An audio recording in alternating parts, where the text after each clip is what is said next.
How is this fundamental change being ushered into being, you ask? Through sleight of hand, through misdirection, and through the introduction of the seemingly benign vaccine passport. Such a claim seems extraordinary, and you would be right to be sceptical. But please allow me to explain.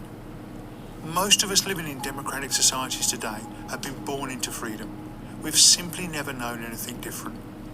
Now, liberal democratic societies are certainly not perfect, but we are essentially free to live the lives we choose, go where we please, and behave as we wish, except where our actions are expressly prohibited in law, such as stealing, committing acts of violence, or taking another's life.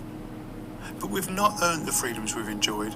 They've been handed down to us by successive generations who wrestled them from the hands of monarchs and tyrants, who campaigned, fought, and died so that we could enjoy the freedoms that we now possess to live the lives we choose. Yet today we stand on the brink of having these priceless, hard-fought freedoms stolen from us as we look the other way, of relinquishing them without resistance or debate because we are told we have no choice but to accept vaccine passports if we want to get some semblance of our old lives back. At first glance, accepting vaccine passports into our daily lives may seem like a trivial change. After all, many of us have already become accustomed to scanning QR codes as a condition of entry into restaurants and shops. But do not be fooled.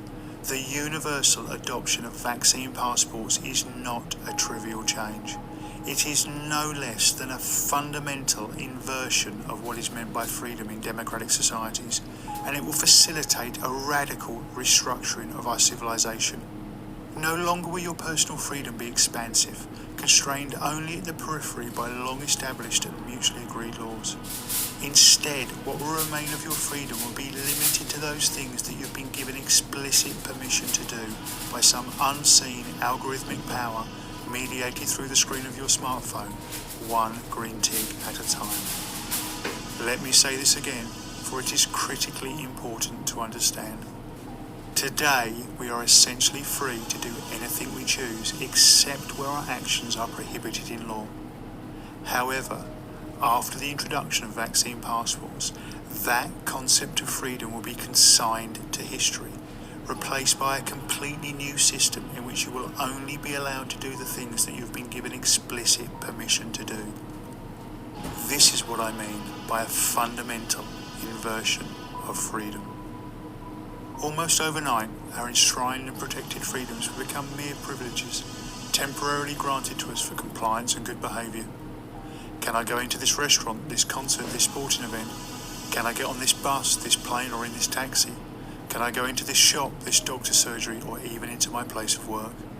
Participation in such trivial day-to-day activities will be contingent on permissions granted to us via our smartphones, permissions which themselves will be liable to change from one day to the next. And don't think for a second that because you are now double vaccinated, this won't apply to you. Australia, a country of under 26 million people, has recently signed contracts to secure a further 195 million vaccine doses on top of the millions of doses already purchased. That's about a booster shot every 6 months for the next 4 years. So in a couple of years from now, if you are 2 days late getting your booster shot for the latest COVID variant, you might as well forget that dinner with friends at your favourite restaurant. Those privileges will have been automatically revoked. And it won't stop there. Vaccine passports are just a Trojan horse. Behind the seemingly benign functional facade lays a digital ID scheme built on a software platform that is designed to be extended over time. Today, you'll just get a simple binary green tick or red cross indicating your authorised inclusion or exclusion from everyday society. But tomorrow you'll be rated on every aspect of your life. Points added for behaviour deemed supportive of the government and big business. Points subtracted for anything deemed to be divergent from the required norms. So how many times did you inadvertently break the 1.5 metre social distancing rule today? What about that mildly critical post on social media about some government policy? What about that video you shared with a friend raising legitimate questions about the current approved narrative? Watch your social credit score tumble, and as it does, your access to the services essential for everyday life revoked, one privilege at a time. This sounds extreme, but the social credit system is already a reality in China, where people can't even board a train if their score falls below a certain threshold. Make no mistake, this is coming soon and to the entire world, and it's coming hidden in the vaccine passport Trojan horse. while such a world may seem implausible to us, if we stop and reflect for just a moment,